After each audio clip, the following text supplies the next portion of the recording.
Welcome. Today we have Pierre Wolff with us. Pierre is the manager of financial institutions at the Currency Exchange International. Pierre, welcome and thank you for taking time to talk with Credit Union Digest. Thanks for having me. Appreciate it. Great. Okay, so Pierre, let's get started with the bigger picture. What are you seeing as the trends in currency exchange transactions today? Well, lately, because of the whole COVID incident, the last 2 years have been very up and down, and we've seen variants of the COVID. So every few months, it's back to the office, not back to the office. So people are traveling for fun, now they're traveling for work, and they're not traveling for work. So it's been a lot of up and down. But lately, we're just waiting on the Delta variant. We're watching that very closely.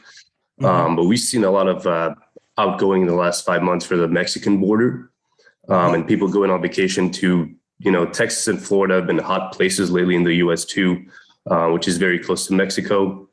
So big uptick in the peso, and everything is moving to the digital space pretty much in the last few years. But cash is still king, to be honest. But I see the next 5 to 10 years, it's probably all going to be payments. Because, it's easier, you don't have to go anywhere. And most of the activity for transfers are going to be for business. So, in regards to that, it's going to be pretty much all payments.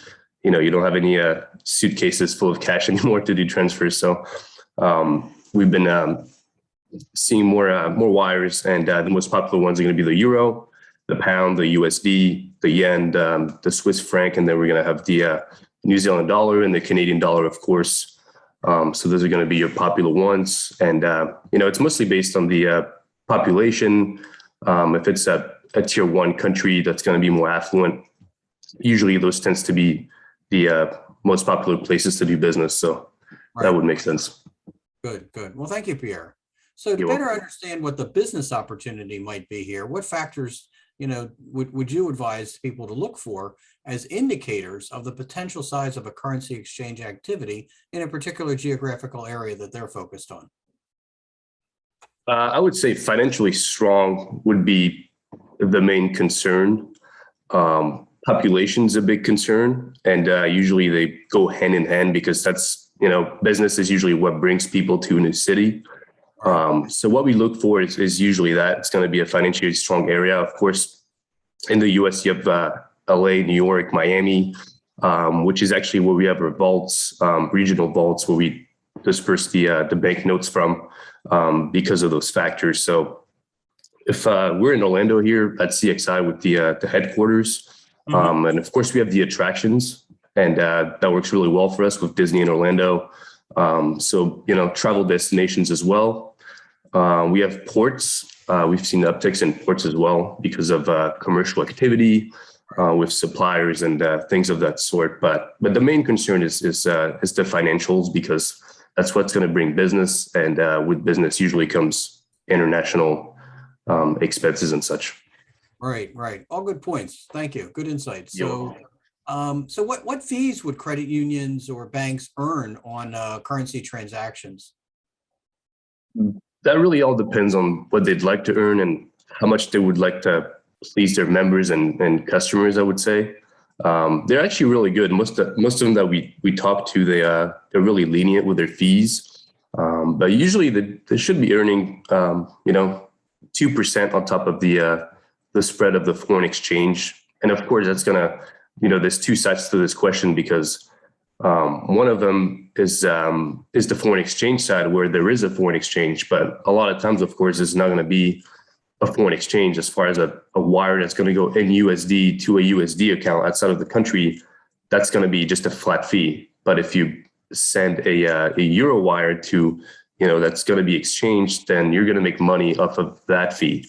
So usually there should be a revenue share structure into the contract where the FI should make money for every transaction.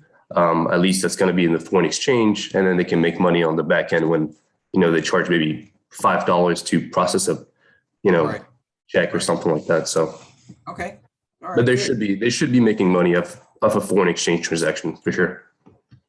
Great. Okay, great. Thank you. So what are some of the important attributes that a credit union or bank should look for when establishing or selecting a currency exchange partner? I would say number one, customer service, because we've noticed that a lot of companies and correspondents, they don't usually focus on foreign exchange. It's kind of a service that's there, so they do it and it's great, but they don't really focus just on that relationship. So I would say customer service, somebody that specializes in currency exchange and is, that's always going to answer the phone or answer your emails when you need something, because if something goes wrong, it's going to be very messy. And, the customer is not going to want to wait a week to, get their question answered when they're waiting on a $80,000 wire. So I would say customer service. Number two, because of the structure of the market in the last 20 years, I would say technology driven.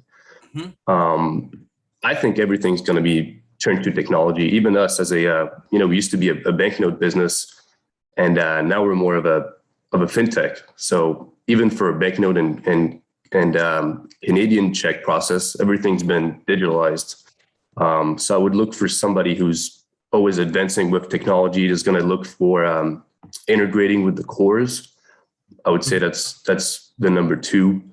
And of course, you want something cost efficient where you're going to make some profit, because there is opportunities because of the nature of foreign exchange to do so.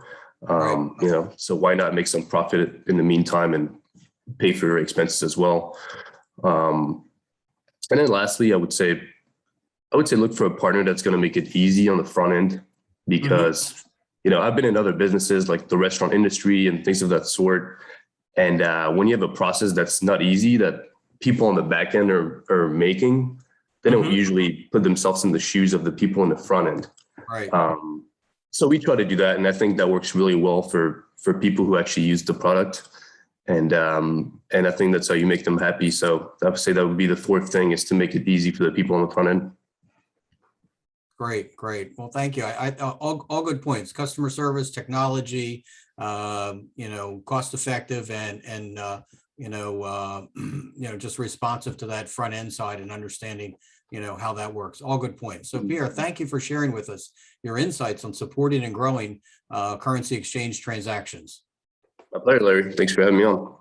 Great. And in closing, thank you for joining us today. If you have additional questions for Pierre, please see the links in his bio.